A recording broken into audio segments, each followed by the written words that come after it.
What's going on, Husker Nation? Welcome into another episode. Look, we're going to just jump right into it. It is no secret that Nebraska needs massive help on the defensive line. In fact, last offseason, we were having this exact same conversation that we're having today. The big difference here is how Nebraska attacks the portal this offseason compared to last year. So before I dive into the handful of guys that Nebraska's in contact with or that I like that they could be talking to bring in through the portal, let's revisit Nebraska's portal haul from last offseason.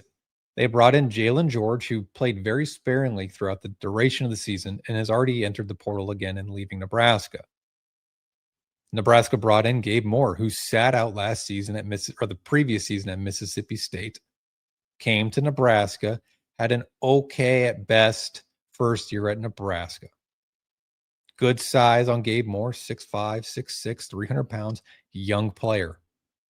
They brought in Williams Nwarni, a former five-star recruit, played at Missouri very sparingly and redshirted, comes to Nebraska, and he's a bona fide starter. Not bona fide, he's the starter basically from week one on.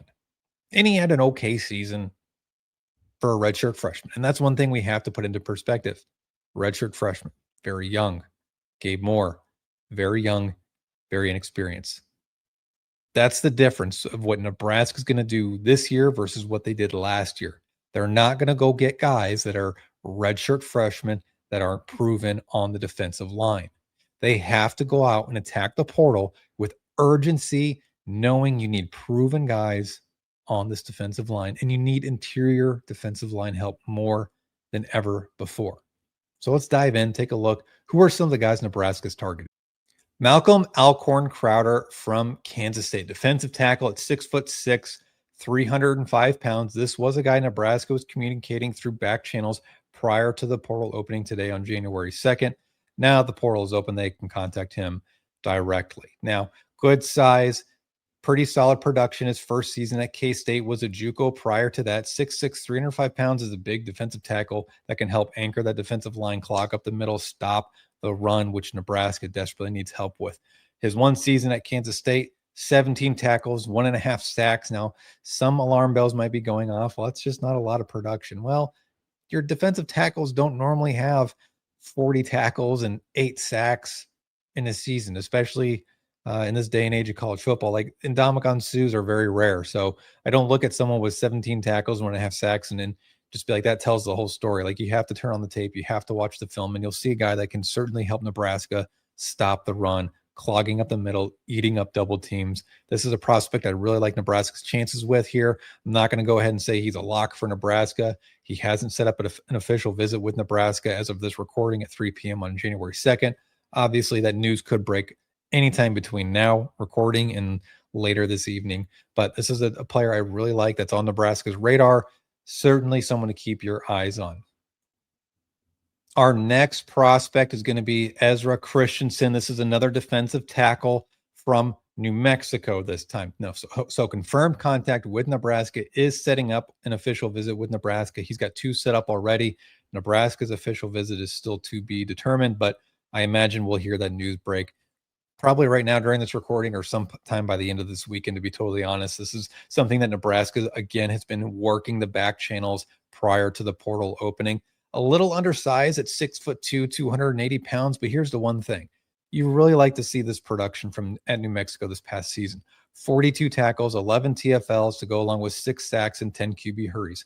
He's a guy that could line up in multiple positions and multiple fronts on Nebraska's defense. So position versatility on that defensive line certainly helps. If Nebraska wants to go with a 3-man front, have big defensive ends, he'd be a guy that could slide out to a defensive end in a 3-man front. So he's one that definitely keep your eyes on. Now, here's the thing. Nebraska is going to have to be willing, show that they're willing to spend money and overspend, which I've been talking about for the last couple of weeks, to get him and other players as well. He's got proven winners, proven developers after him, Texas Tech, Oregon, along with others. This one will be a battle. However, Nebraska back channel communications prior to the portal opening has put them in a fairly good spot as the portal opens today. Now, our next player might be a name that sounds familiar to you. Oklahoma State defensive tackle Dearion Thomas. Nebraska also is in contact here prior to the portal opening through back channel communications. He's a big, physical, true defensive tackle, nose tackle at 6'2", 335 pounds, an absolute monster of a human. This is my one kind of red flag, and I've been open about saying this a handful of times. This is his third school. This is his third school in 3 years. Nebraska tried to get him out of the portal from Vanderbilt last year before a late decision to go to Oklahoma State. Nebraska was actually a leader for Dearion Thomas at one point when he was in the portal last season. Now, typically, 3 schools is a huge red flag for me personally. However, there's circumstances around each person's recruitment that you have to take into consideration. This gentleman here, Dearion Thomas, lost his head coach, sat out the rest of the year, and entered the portal immediately. If I recall, that was kind of what happened with him. Was he sat out and then entered the portal pretty much as soon as Coach Gundy was fired. So I am a little bit understanding in that situation, right? You want to preserve any eligibility that you do have. So can Nebraska get him? Absolutely. Will they be willing to spend for him? That's the other question. We have the resources, so we're told to spend big money. So in 4 games at Oklahoma State, 13 tackles, and then obviously entered the portal once Gundy was fired. This is an immediate impact defensive tackle for you that will clog the middle and help you in run defense. Nebraska needs to be aggressive with all of these guys that we're going to talk about today. Get 1, get 2 of them if you absolutely can, because the defensive line needs help. The better your interior defensive line is, the more your outside guys will shine, like Williams Nwaneri.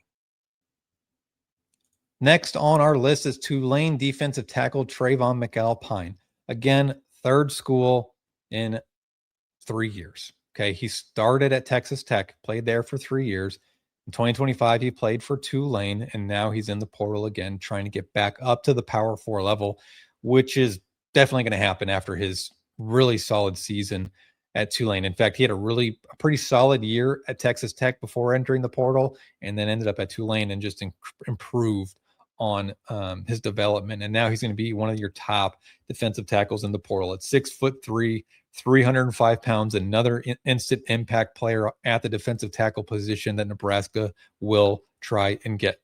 Through his career, he's got 68 tackles, 3.5 sacks. This past season at Tulane, 35 tackles, 1 sack. And the year prior at Texas Tech, 21 tackles and 1.5 sacks. So definitely would be a guy that would clog the middle. Again, you'll probably have to overspend for a guy like Trayvon McAlpine.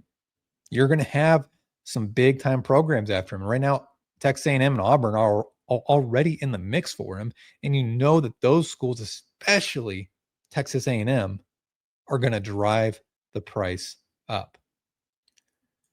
And our final defensive tackle on our board. Now, as more guys enter the portal, and obviously as news starts to come out, we'll update this list accordingly. But right now, this is the final guy I've got on my list of who I'm watching for Nebraska to go target. Wake Forest defensive tackle Matine. I'm not going to try say your last name because that is a awfully hard name to pronounce. So we'll just call him Matine. He's going to be one of, if not the top defensive tackle prospect in the portal, and he will cost, you're talking $800,000 bare minimum. You're probably honestly exceeding $1 million for his services.